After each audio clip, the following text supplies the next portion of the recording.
আজকের পর থেকে আপনার থানা চালাবেন আপনি। সংসদ সদস্য হওয়ার পর এলাকায় যেতে না যেতে চাঁদাবাজদের সতর্ক করে বার্তা দেন হাসনাত আব্দুল্লাহ। এবার পুলিশকে কড়া নির্দেশনা দিলেন তিনি। কুমিল্লার দেবিদ্বার উপজেলায় আইনশৃঙ্খলা কমিটির সভায় তিনি এই নির্দেশনা দেন। দেবিদ্বার থানার ভারপ্রাপ্ত কর্মকর্তাকে উদ্দেশ্য করে হাসনাত বলেন, আপনার থানা আপনি চালান না, আপনার থানা চালাই দালাল।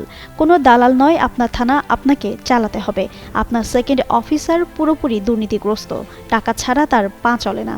আরেকজন আছে এসআই ভবতোষ, তিনি টাকা ছাড়া একটা পা মুভ করে না। বিসওয়াক্স আর ভিটামিন ই সমৃদ্ধ স্কোয়ারের ময়শ্চারাইজিং মেরিল লিপ কেয়ার, এবার হাসুন প্রাণ খুলে।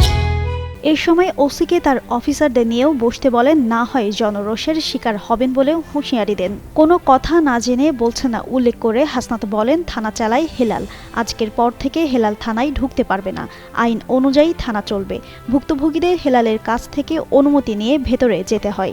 কোনো মামলা রুজু হবে কোনটা হবে না সেটাও তার মৌখিক নির্দেশনা থাকে।